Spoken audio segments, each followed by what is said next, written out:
క్రీస్తునందు మాకు అత్యంత ప్రియులైన ప్రియ దేవుని సంగమా ఈ యొక్క శ్రేష్టమైన అవకాశాన్ని బట్టి తండ్రి అయిన దేవునికి అదే రీతిగా మీ అందరికీ కూడా క్రీస్తు పేరిట శుభవందనాలు తెలియజేసుకుంటున్నాం. ప్రాముఖ్యంగా ఈరోజు మన ఆత్మీయ లాభం కొరకు ఏర్పరచుకున్న దేవుని వాక్యము మన ప్రార్థన నిబంధన నుంచి యెషయా రాసిన అధ్యాయం 56వ అధ్యాయము 1 నుంచి 8 వచనాలు, అదే రీతిగా ప్రకటన గ్రంథము 7వ అధ్యాయము 9 నుంచి 17 వచనాలు, మళ్ళీ అదేవిధంగా కృత నిబంధన నుంచి మత్తయి రాసిన సువార్త 15వ అధ్యాయము 21 నుంచి 28 వచనాలు. ప్రియమైన దేవుని బిడ్డలారా, ఈరోజు మనం గడిచిన దినాలుగా కొన్ని విషయాలు ధ్యానించుకుంటూ వచ్చాం. శిలువకు ఇవ్వబడిన యేసుక్రీస్తు యొక్క ఉద్దేశం, ఆ ఉద్దేశాల్లో కొన్ని అంశాలను ధ్యానం చేసాం. అదే రీతిగా శిలువకు ఇవ్వబడిన యేసుక్రీస్తు యొక్క పిలుపు అనే విషయంలో ఎవరెవరిని పిలిచాడు, శిష్యులను కానీ, పేతులను కానీ, నికోదేమును కానీ, తల్లిదండ్రులు కానీ, యవనస్తులు కానీ, పిల్లలను కానీ, నిన్నటి దినాన స్త్రీలకు కూడా మనం చూసుకున్నాం. అదే రీతిగా ఈరోజు చూసుకున్నట్లయితే ఓవరాల్గా ఆత్మలో ఒక్కటిగా ఏకాత్మను కలిగిన మనోభావంతో ఐక్యతతో కూడిన ఆత్మకు ఆయన పిలుపునిస్తున్నాడండి. చూడండి, ఈ విషయం గమనించండి ప్రియమైన దేవుని బిడ్డలారా. మనిషిని యొక్క చరిత్రలో మనం గమనించుకున్నట్లయితే అతి పెద్ద సమస్యల్లో ఒక సమస్య ఏమిటంటే విభజన. అంతేనా? మనిషి అనేక విషయాలు చూడండి, తమ ఎలాగ విభజించుకుంటారంటే మనిషి ఈరోజు ఉన్న ప్రపంచంలో మనకు అందరికీ తెలిసిన విధంగా ప్రాముఖ్యంగా మొట్టమొదటి వచ్చేది జాతి, భాషాపరంగా, అంత మాత్రమే కాదు, కులం పరంగా, సాంప్రదాయాల పరంగా, సంస్కృతి పరంగా, దేశ విదేశాల పరంగా మనిషి ఈరోజు తాను ఒక మనిషి నుంచి ఇంకొక మనిషి విభజించుకునే వ్యక్తిగా, లేకపోతే ప్రత్యేకపరచుకునే వ్యక్తిగా, లేకపోతే వేరుపరిచే వ్యక్తిగా మనిషిని మనం చూస్తున్నాం. కానీ పరిశుద్ధ గ్రంథము లేదా మన బైబిల్ మనకు ఒక గొప్ప సత్యాన్ని ఈరోజు మనకి చెప్పాలని ఆశపడతా ఉంది. దేవుని ఆలోచన ఎప్పుడు కూడా ఐక్యత అనేది చాలా ప్రాముఖ్యమండి. నేను గడిచిన దినాల్లో కూడా చెప్పాను, ఒకే ఆత్మ కలిగి ఉండడమే ఆయనకు ఇష్టం అన్నట్టుగా మనం చూస్తున్నాం. చూడండి, ఆది కాండం నుండి ప్రకటన గ్రంథం వరకు కూడా దేవుని సంకల్పం ఏంటంటే ప్రతి జాతిలోను ప్రతి ప్రజలను కూడా ఒకే కుటుంబంగా చేయాలనేదే, అన్ని సకల కుల భాష ప్రజలంతా కూడా ఒకే కుటుంబంగా చేయాలనేది ఆయన ఉద్దేశం. ఈరోజు మనం చదివే గ్రంథాలు, మనం చదవబోతున్న, మనం ధ్యానం చెబుతున్న గ్రంథాలు మనకు ఖచ్చితంగా వాక్యాలు, ఈ వాక్య సత్యాన్ని స్పష్టంగా ఈరోజు చూపించబోతున్నాయి. దయచేసి శ్రద్ధగా వాక్యాన్ని చివరి వరకు చూడండి. యెషయా గ్రంథంలో దేవుడు పరదేశస్తులను కూడా అన్యులను కూడా ఆయన తన మందిరంలోనికి ఆహ్వానించేవాడుగా మనం చూస్తున్నామండి. యేసుక్రీస్తు రెండోది మనం చూడబోతున్నాం, కానాను స్త్రీ యొక్క విశ్వాసాన్ని గౌరవించి ఆమె కుమార్తెను స్వస్థపరిచినట్లుగా మనం ఈరోజు ధ్యానించబోతున్నాం.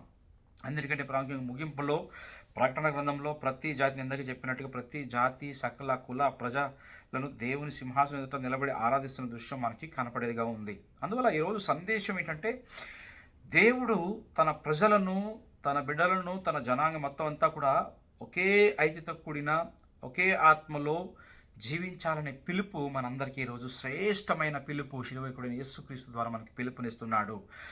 ఒక మాట మీకు చెప్పాలని ఇష్టపడుతున్నానండి. ఒక దేశంలో ఒక సేవకుడిని ఇంకొక దేశం వారు ఆయన సంఘానికి పిలిచారు గెస్ట్ స్పీకర్గా. ఈ సేవకుడు ఎప్పుడైతే ఆ సంఘాన్ని సందర్శించాడో ఆ సందర్భంలో వెళ్ళి సంఘంలో ప్రవేశించిన వెంటనే ఆయనకి ఒక గొప్ప విచిత్రమైన విషయం ఆయన కంటి ముందు కనపడిందండి. ఏంటంటే ఒక చోటేమో ధనవంతులు ఒకవైపు కూర్చున్నారంట, ఇంకొక చోటేమో పేదవారు కూర్చున్నారంట ఒక గుంపుగా, ఇంకొక చోటేమో ఒక జాతి వారు, ఇంకొక చోటేమో మరొక జాతి వారు కూర్చున్నారంట. చూడండి, వెంటనే చూసి అక్కడ సేవకుడు అక్కడ కానీ అందరూ ఒకే పాట పాడుతున్నారు, ఒకే ఆరాధన చేస్తున్నారు, ఒకే వాక్యం వింటున్నారు. అయినప్పటికీ కూడా ఏమై ఉన్నాయి ఇక్కడ మనం గమనిస్తే జాతి ప్రకారంగా, కులం ప్రకారంగా, ఉన్నవాడు లేనివాడి ప్రకారంగా విడిపోయినట్లుగా మనం గమనించవచ్చు. సేవకుడు ఆ చివరిలో ఒక ప్రశ్న అడిగాడంట, ప్రియమైన దేవుని బిడ్డలారా, పరలోకం కూడా ఇలాగే ఉంటుందా అని అడిగితే అందరూ కూడా ఎవరు మాట్లాడకుండా అందరూ కూడా నిశ్శబ్దంగా నిలిచిపోయారంట. ఎందుకంటే ప్రియమైన దేవుని బిడ్డలారా, ప్రకటన గ్రంథం 7వ అధ్యాయం ఈరోజు ధ్యానించబోతున్న అధ్యాయము పరలోకంలో ఏ విధంగా ఉంటుందో స్పష్టంగా సకల ప్రజలు ఆయన ముందు ఒకే జనాంగం ఎలా ఉన్నారనేది ఈరోజు చాలా అద్భుతంగా మనము ఏ విధంగా ఆరాధిస్తున్నారో స్పష్టం తెలియజేస్తూ ఉంది. ఆ మాట చెప్పినప్పుడు అందరూ కూడా సైలెంట్ అయిపోయారంట. ప్రియమైన దేవుని బిడ్డలారా, ఈరోజు దేవుని యొక్క ఉద్దేశము, దేవుని తలంపు, దేవుని ప్రణాళిక ఐక్యత కలిగి ఉండాలి. ఎందుకంటే ఆయన సృష్టి. ఇప్పుడు ఈరోజు లోకంలో మనం తల్లిదండ్రులుగా మనం ఉన్నామండి. మనకు 2 కావచ్చు, 3 కావచ్చు, పిల్లలు ఉన్నారు. అందరూ ఒకే మనసుతో యథార్థంగా ఒకే సంబంధం, ఒకే శ్రేష్టమైన మంచి అన్యోన్యత కలిగి ఉండాలని ఆశపడతామా తల్లిదండ్రులుగా? లేకపోతే ఒకళ్ళనొకళ్ళు కొట్టుకుని వారి యొక్క హైట్ ప్రకారంగానో, అందు ప్రకారంగా లేకపోతే ఇంకొక కొన్ని విషయాలు పెట్టుకునో వారు విడిపోవాలని తల్లిదండ్రులుగా ఆశపడతామా? ఆశపడం కదండి. అందరూ కూడా ఒకే యథార్థమైన మనసుతో ఉండాలని ఆశపడతాం. మరి మనకే అలాగున్నప్పుడు తండ్రి అయిన దేవుడు సర్వ సృష్టిని సృష్టించిన సృష్టికర్త అయిన ఆలోచన ఉద్దేశము ఎంత శ్రేష్టంగా ఉంటుందో మనము గ్రహించుకోవాలి. ఇలా విడిపోయినప్పుడు ఎంత బాధపడతాడో అనేది కూడా మనము మన కంటి ముందు ఆ యొక్క సన్నివేశాన్ని గుర్తు చేసుకున్నట్టయితే స్పష్టంగా మనకు అర్థమవుతుందండి. చూడండి, మనం వాక్యంలోకి వెళ్తే ఏషాయ రాసిన 56 అధ్యాయం 1 వచ్చి నుంచి 8 వచ్చి మనం చదువుకుందామండి. అక్కడ వాక్యం సెలవు చేస్తూ ఉంది. ప్రాముఖ్యం కొన్ని ఒక విషయంలో చూసుకున్నట్లయితే, నా మందిరము సమస్త జనులకు ప్రార్థనా మందిరము అని వాక్యం సెలవిస్తూ ఉంది. ఏషాయ గ్రంథము 56వ అధ్యాయం కొన్ని వచ్చిన నేను చదివి వినిపిస్తాను. 1 నుంచి 8 వచ్చినప్పుడు నేను చదువుతాను. యెహోవా ఇలాగు సెలవిచ్చున్నాడు, నా రక్షణ వచ్చుటకు సిద్ధముగా ఉన్నది, నా నీతి వెల్లడేగటకు సిద్ధంగా ఉన్నది. న్యాయవిధిని అనుసరించుడి, నీతిని అనుసరించి నడుచుకుని, నేను నియమించిన విశ్రాంతి దినములను అపవిత్రపరచకుండగా దానిని అనుసరించుచు ఏ కీడు చేయకుండగా తన చేతిని బిగపట్టువాడు ధనుడు, ఆ ప్రకారం చేసి దాన్ని రూఢిగా గైకొను నరుడు ధనుడు. యెహోవాను అత్తుకొను అన్యుడు నిశ్చయముగా యెహోవా తన జనులో నుండి నన్ను వెలివేయునని అనుకొనవద్దు. షండు నేను ఎండిన చెట్టు అని అనుకోవద్దు.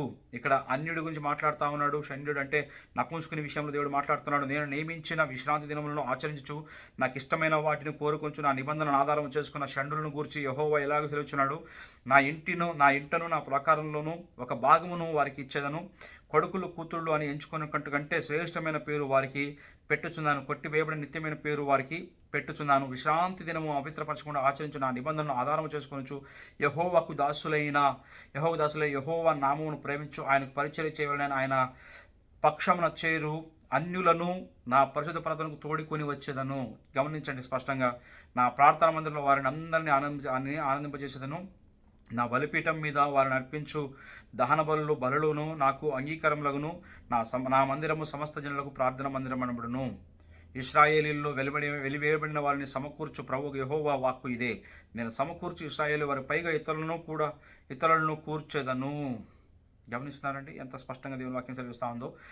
మనకి దీనికి చరిత్ర చూసుకున్నట్లయితే ఏషాయ కాలంలో ఇజ్రాయేల్ ప్రజలు తమను తాను ప్రత్యేక జనాంగంగా గుర్తుంచుకొని మిగతా వారిని చాలా తక్కువగా చూసి విదేశీయులుగా అన్యులుగా వారిని గుర్తించినట్లుగా వారు చూసినట్లుగా చూస్తున్నాం. ఎందుకంటే ఆ ధర్మశాస్త్రం ప్రకారము వారు ఆ విధంగా చూసినట్లు చూస్తున్నాం. ద్వితీయోపదేశకాండం 23లో ఒక మాట ఉంటుంది. ఏంటన్నా, ఇతర జనాంగంతో గాయము నొందిన వృషణము గలవాడినే మర్మాంగం కోయబడినా కానీ యెహోవా సమాజం చేరకూడదు, కుండ్రుడు యెహోవా సమాజం జరగకూడదు అని ఉంది. అంటే కొన్ని విషయాలను బట్టి వీరు ఏం చేశారంటే ఇతరులను లేకపోతే అన్య దేశస్తులను లేకపోతే షండులను వేరేగా పెట్టి వారే ఉన్నతులుగా వారి జీవితంలో వారు జీవించినట్లుగా చూస్తున్నాం. వీళ్ళందరికీ కూడా దేవుని మందిరంలో ప్రవేశం లేనట్లుగా మనం చూస్తున్నామండి.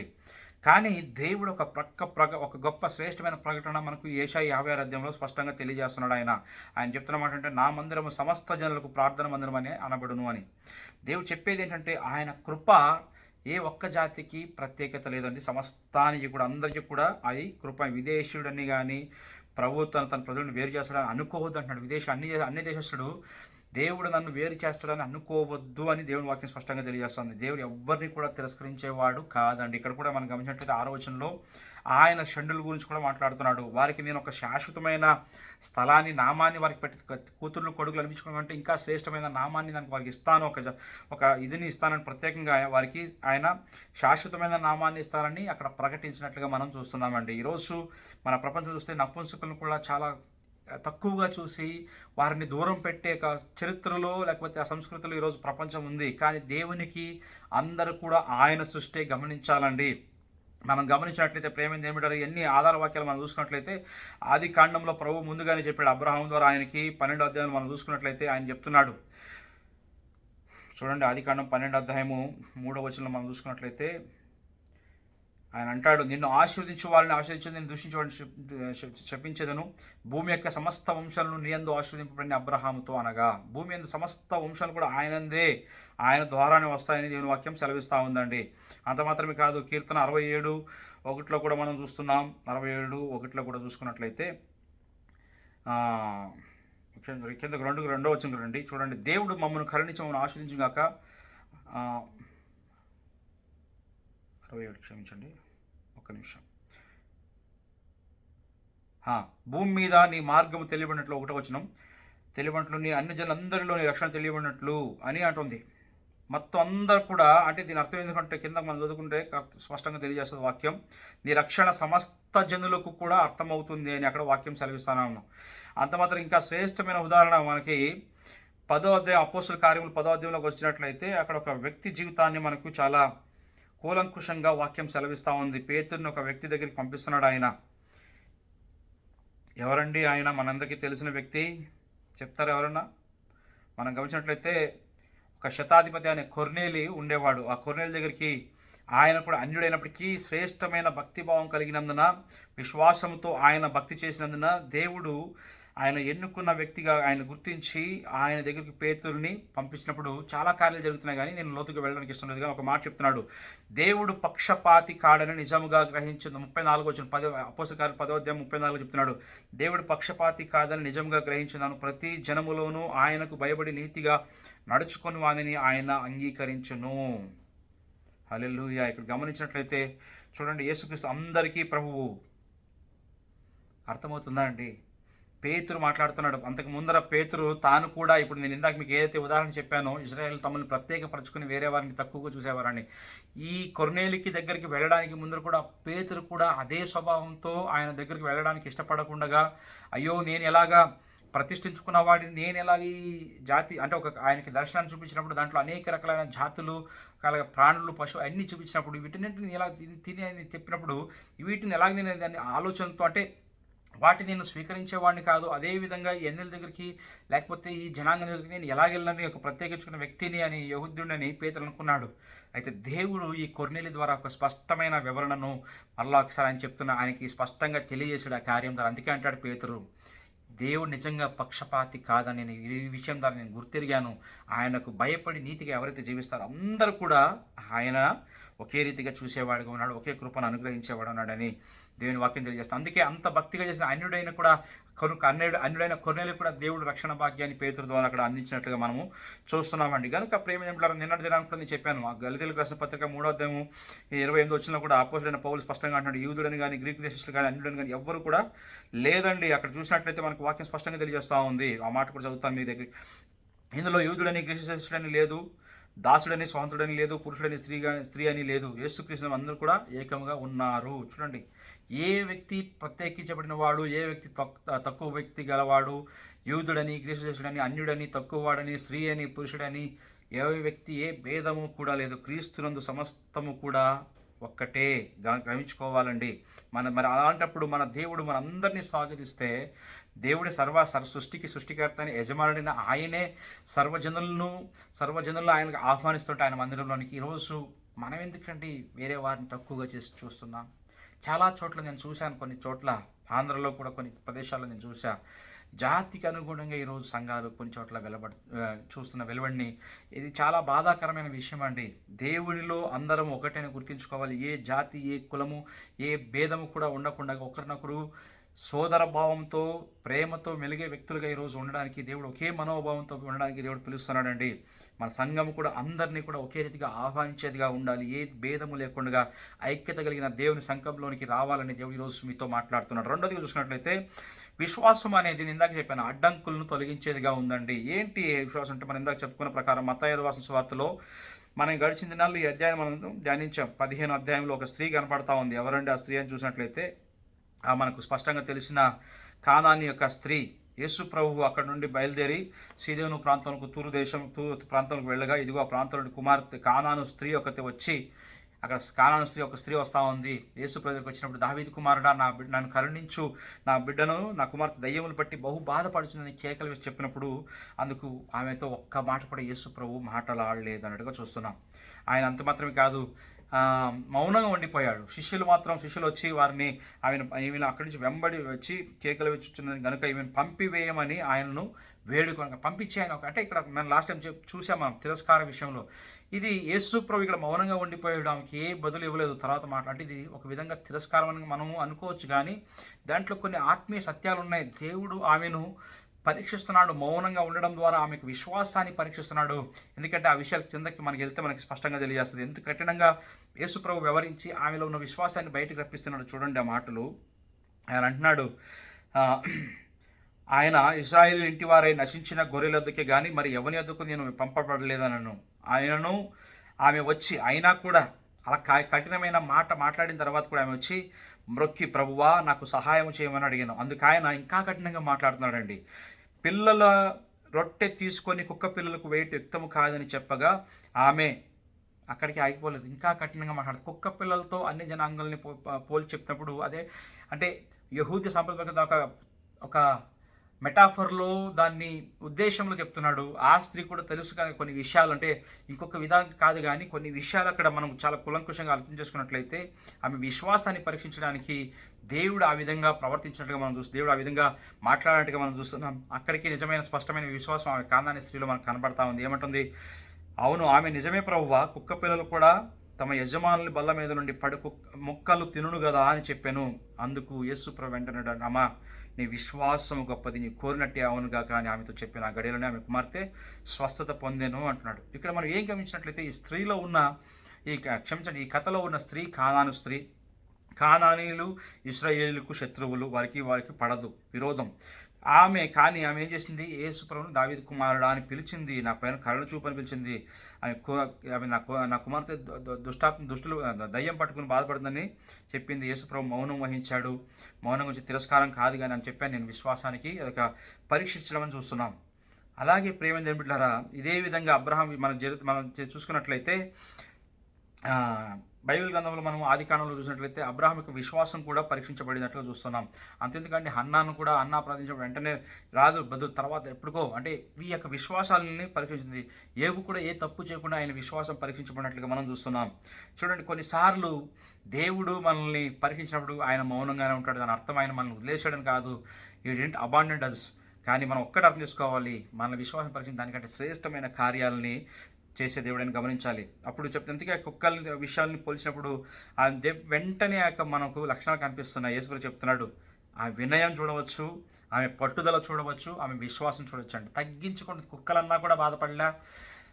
ఇంకో విధంగా అంటే కావాలని పరీక్షించి పెట్టినా కూడా ఆమె ఏ విషయంలో కూడా కోప్పడో లేకపోతే విసుక్కుని వెళ్ళిపోలేదు. కానీ వినయం చూపిస్తూ ఉంది, విధేయత చూపిస్తూ ఉంది, పట్టుదలగా దేవుడిని అడుగుతూ ఉంది. అంత మాత్రమే కాదు, ఆయన చేయగలడనే శ్రేష్టమైన విశ్వాసాన్ని మనం 28వ వచనంలో మనం ఆయన చూపించినట్లుగా చూస్తుంది. అందుకే వెంటనే నీ విశ్వాసం గొప్పది, నీ బిడ్డ స్వస్థత పొందిన కాక అని చెప్పినప్పుడు అదే సమయంలో అయింది. ప్రేమ బిడ్డారు. ఇక్కడ చూడండి, ఇంకో ఉదాహరణ చూసినట్లయితే రోమా శతాధిపతి మనకి మత్తయి రాసిన సువార్త 8వ అధ్యాయంలో మనం చూస్తున్నాం. ఒక రోమా సైనికుడు యేసుని అడిగాడు, ప్రభువా ఒక్క మాట చెప్పు. ఏంటి? యేసు ఆశ్చర్యపోయాడు. అంటే ఏంటి? మనం ఎవరిని చూస్తున్నాం ఇక్కడ?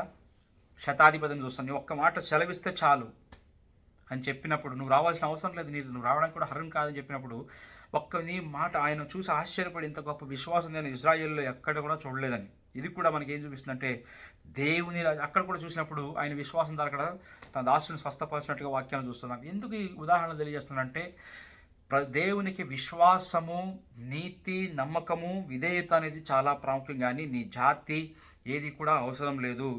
గమనించవలసిన మన దేవుని రాజ్యంలో జాతి కాదు, ప్రాముఖ్యంగా విశ్వాసమే పరమావధి, విశ్వాసమే ముఖ్యంగా మనము గమనించాలండి.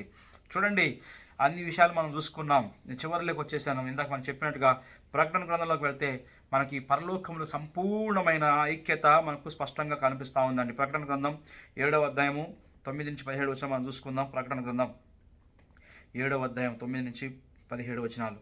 అటు తర్వాత నేను చూడగా, ఇదిగో ప్రతి జనములో నుండి, ప్రతి వంశంలో నుండి, ప్రజల్లో నుండి, ఆయా భాషలు మాట్లాడే వారిలో నుండి వచ్చి ఎవడనో లెక్కింపజాలని ఒక గొప్ప సమూహము కనబడెను. వారు తెల్లని వస్త్రాలు ధరించుకుని వారి ఖర్జూరపు మట్టలు చేత పట్టుకుని సింహాసనం గొర్రెపిల్ల ఎదుట నిలబడి, సింహాసనశీలుడైన మా దేవునికి గొర్రెపిల్లకు మా రక్షణకే స్తోత్రమని మహాశబ్దంతో ఎలుగెత్తి చెప్పిరి. ఇక్కడ మనకేం తెలియజేస్తా ఉందంటే ప్రేమ ఏమిటారా, ప్రతి జనములో నుండి, ప్రతి వంశంలో నుండి, ప్రజల్లో నుండి, ఆయా భాషలు మాట్లాడేవారిలో నుండి, అంటే లెక్కింపజాలని జనం, ఏ ఒక్క జాతి ఇక్కడ ప్రత్యేకమైనది కాదు, అన్ని భాషల్లో మనం చూస్తున్నాం. ప్రతి జాతి, ప్రతి భాష, ప్రతి ప్రజల సమూహం నుంచి కూడా దేవుడి సింహాసనం నిలబడినట్టుగా మనం చూస్తున్నాం. రక్షణ మా దేవుడిది అని ఆ జనాంగము అక్కడ ఉన్న ప్రజలకు కూడా చెప్తున్నట్టుగా చూస్తున్నాం. 3 గొప్ప సత్యాలు ఇక్కడ గమనించినట్లయితే, పరలోకంలో విభిన్న సంస్కృతులు, జనాంగం ఉండవచ్చు కానీ అయితే అందరూ కూడా ఒకే రక్షకుడిని ఆరాధిస్తారు. దేవుడు వారి కన్నీళ్ళని తుడిచినట్టుగా చూస్తున్నాం. అనేక విభిన్న ప్రజలు, విభిన్న జాతులు, విభిన్న సంస్కృతిని వచ్చిన వారు కూడా ఆయన ఆరాధించేది ఒక్కడే. దేవుడు అందరూ కూడా రక్షణకర్త ఆయన అయి ఉన్నాడు. ఆయనే వారి కన్నీళ్లను తుడిచివేస్తాడుగా గమనించాలండి. దాని అర్థం ఏంటి? దేవుని ఉద్దేశము ఏ జాతి భేదం కానీ, ఏ అన్యుడని కానీ, గ్రీసు దేశస్థుడు కానీ, ఇంకొక దేశస్థుడు కానీ ఏ భేదభావం ఆయనకు లేదు, ఏ కుల భావం ఆయనకు లేదు. సర్వము ఆయన సృష్టే. ఆయన అదే మాట ఆదికాండం 22 అధ్యాయం కూడా అంటాడు. అబ్రహాం చేసిన వాగ్దానం విషయంలో అది మొత్తం అందరూ కూడా ఆయన జనాంగం అంతా ఒకే సంతతి అన్నట్టుగా అక్కడ వాక్యం చూసి సెలవిస్తూ ఉంది. ప్రేమ బిడ్డలారా, అంతేందుకు మనం కిందకు చూసుకున్నట్లయితే చూడండి, పెంతెకోస్తులో కూడా ఒక ఉదాహరణ చూసుకున్నట్లయితే అపోస్తల కార్యం 2 అధ్యాయులు కూడా పెంతెకోస్తు దినమున అనేక దేశాల ప్రజలు అక్కడ ఉన్నారు. కానీ పరిశుద్ధాత్మ వచ్చినప్పుడు అందరూ కూడా తమ తమ భాషల్లో మాట్లాడారు, కానీ విన్నారు. కానీ అయితే ఇక్కడ గమనించవలసినట్టే ఐక్యతతో అక్కడ మనం చూస్తున్నాం. పరిశుద్ధాత్మ దిగినప్పుడు బాబేలు గోపురంలో ప్రజలు భాషలుగా విడిపోయి ఉండవచ్చును, కానీ పెంతెకోస్తు దినమున పరిశుద్ధాత్మ దేవుని మరలా ఐక్యపరిచినట్టుగా చూస్తున్నాం. మన దేవుని మనకు చూసినట్లయితే మనం ప్రేమ దేవుని బిడ్డలారా, బైబిల్ గ్రంథంలో ప్రారంభము ప్రపంచంలో విభజించబడినట్లు గమనించినట్లయితే అయితే అదే పరిశుద్ధ గ్రంథంలో, ప్రకటన గ్రంథంలో ఆ ప్రపంచం అంతా ఐక్యమవుతుందని దేవుని వాక్యం సెలవిస్తూ ఉంది.